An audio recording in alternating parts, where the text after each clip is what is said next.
ഞാൻ വാടക പറഞ്ഞ കാലം കഴിഞ്ഞു. ഇനി കേപ്പബിലിറ്റിയുടെ വരവാണ്. 2 വർഷമായിട്ട് മുടങ്ങി കിടക്കുന്ന ആരോ ഇൻവെസ്റ്റ് ഞാൻ ഏറ്റെടുത്ത് നിർത്തിയാൽ എന്റെ കേപ്പബിലിറ്റി നമുക്ക് മനസ്സിലാവും. മുടങ്ങി കിടക്കുന്ന ഫെസ്റ്റ് എടുത്താൽ നീ ആര്? ജഗന്നാഥനാണ്. ചേട്ടൻ പൊളിയാ. നീ കാണുമ്പോഴൊക്കെ ഈ മുറി പിടിച്ചു തന്നാൽ മതി. ഈ ഫെസ്റ്റ് നടന്നുകൊണ്ട് നമുക്ക് എന്തെങ്കിലും ഗുണമുണ്ടോ? അല്ലെങ്കിൽ ഫെസ്റ്റ് നടക്കുന്നുണ്ട് ഒരുപാട് ഗുണങ്ങളുണ്ട്. വിത്തട്ടിന്റെ ക്ലാസ് കട്ട് ചെയ്യാം, സ്പോൺസേഴ്സിനെ പിടിക്കാൻ കറങ്ങി നടക്കാം. ഈ ഫെസ്റ്റിന് വേണ്ടി സ്വന്തം പഠനം പോലും മാറ്റിവെച്ച് ഏറ്റവും കൂടുതൽ കഷ്ടപ്പെട്ടത് സാൻകുട്ടിയാണ്. അയാളൊരു ഭാഗവത എന്തോ അല്ലേ? തോട്ടെറിഞ്ഞ് നടന്നുകൊണ്ടിരുന്നവർ ഇപ്പൊ നരലിലെ വേലായുധനെ പോലെ ചരടും കെട്ടി കുടുംബം കുട്ടിയായിട്ട് പാട്ടിന്റെ വഴിയെ പൊക്കോണ്ടിരിക്കും.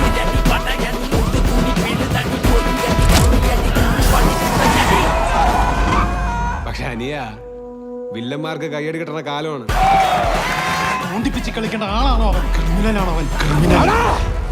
പൂമാനം പൂത്തുലഞ്ഞേ ഗാനഗുണ്ടാണോ അവൻ? ഗാനഗുണ്ട. മിഴികൾ നനയല്ലേ. ഞാൻ കണ്ട കാലം തൊട്ട് പറയാ നിങ്ങൾ അടിക്കണതല്ല മാസെന്ന്. ഉത്സവത്തിന്റെ ഭാഗമായി നമ്മളൊരു കുഞ്ഞു കലാപരിപാടി ഒരുക്കിയിട്ടുണ്ട്.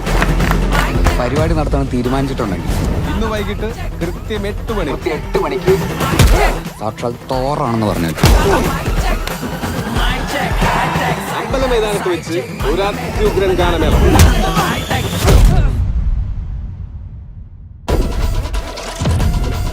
എന്നാലും ആരുടെ ഈ സാക്ഷാൽ തോറ്? തോറ യാവനായിരുന്നാലും വരണം, നമുക്ക് നോക്കാം.